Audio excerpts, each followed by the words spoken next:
Hello everyone, welcome to our channel Big English Classes. Dear students,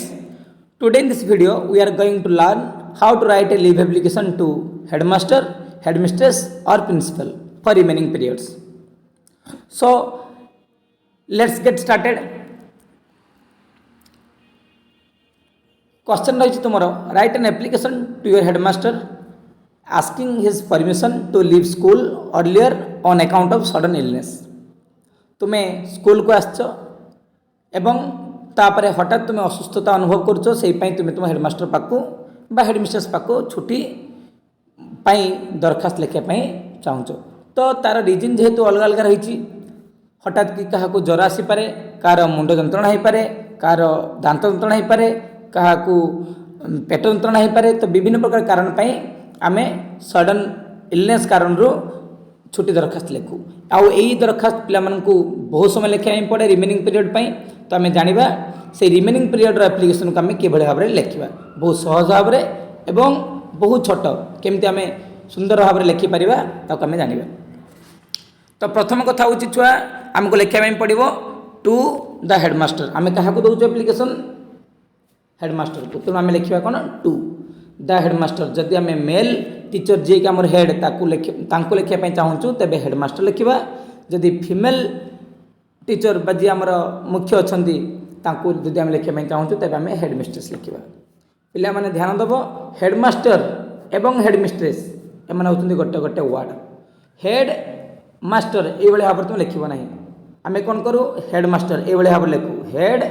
master आ गोटे जगह MASTER तो से भଳି भाବରେ आमे लिखि परिबा नाही कहीं ना हेडमास्टर गोटे वर्ड एवं हेडमिस्ट्रेस मध्य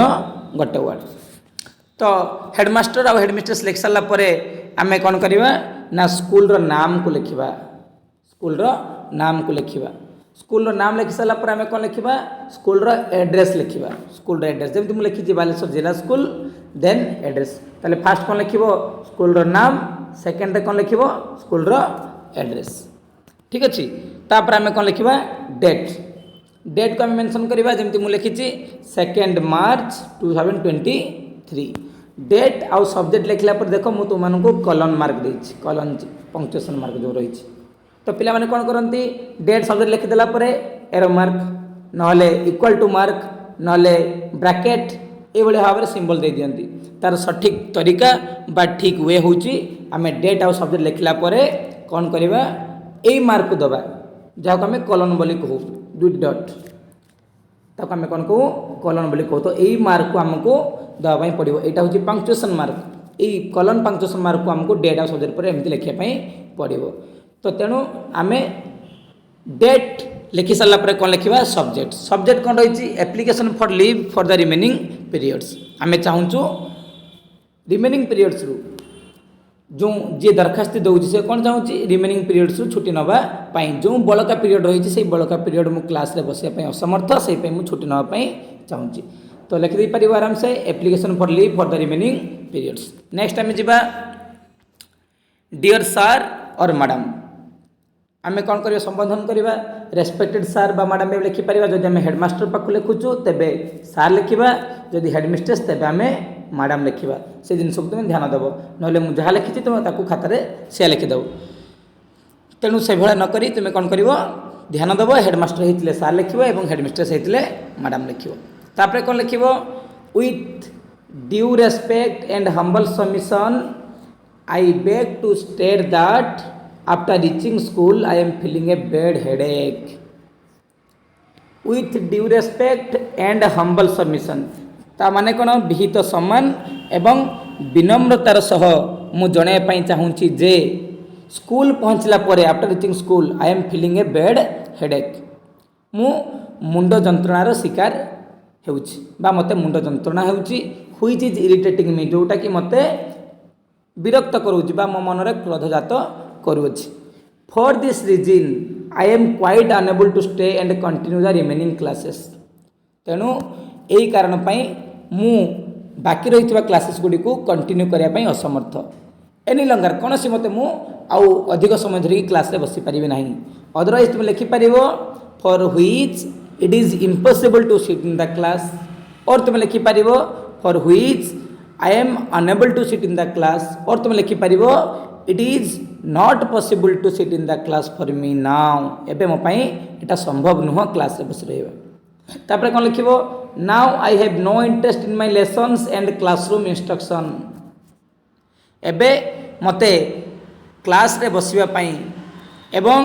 क्लासरूम इंस्ट्रक्शन को मानिबा पाई कौन से प्रकार इंटरेस्ट ही आसुना कहीं ना मु मुंड जंत्रणार शिकार रही शिकार हो so I want to leave the school after 4th period तेणु मु रेस्ट नापी चाहूँगी से कारण 4 नंबर पीरियड पाखर मु छुट्टी नापी चाहूँगी आउ मुता पाखर परवर्ती पीरियड को कंटिन्यू करि नहीं तापर तुम कौन लिख छुआ I therefore pray that you would be kind enough to grant me leave for the remaining periods से देयर फॉर लिखिपर ना तुम हेन्स लिखिपर मु आपन को अनुरोध करुच्ची प्रार्थना करुच्ची दया परवश हो जदि आप मत छुट्टी मंजूर करती कौन पाई ना rest remaining periods rest remaining classes तुम लिखिपर तेबे for this I shall be highly obliged जदि आप छुट्टी मंजूर करती प्रदान करती तेबे एथिपाई मु आपन निकट में चिर उपकृत रही तापर कौन लिख थैंकिंग यू आप धन्यवाद पूर्वक बा थैंकिंग यू आपन को धन्यवाद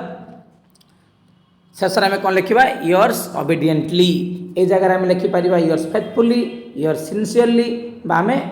योर्स ट्रूली जहाँ भी आम लिखिपर तुम्हें ताकू लिखिपर तापर तुम्हें कमा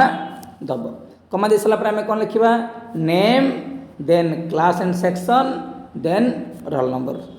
name class and section roll number धर तुम नाम हूँ कौन ना आदर्श नायक बा आमर आयुष साहू बा आमर देवस्मिता प्रधान तो तेणु तुम तुम नाम लिखि सारापर क्लास तुम जहाँ रही क्लास 11 बा क्लास 10 बा क्लास 12 एंड सेक्शन जहाँ रही सेक्शन को लिख कमा देगी देन रोल नंबर लिखि सारापर आउ तुम्हें कौन से प्रकार साइट्रे मार्क देवा आवश्यकता ना जमी पे साइट्रे मार्क दिखती ये भाव में एपटे डेट देन स्कूल नेम से भाया किसी लिखार आवश्यकता ना ये जेंटल वे तुम लिखिपर बहुत सर्ट एंड बहुत स्टाइलिश लगे तुम्हें गोटे लाइन रे ही स्टार्ट कर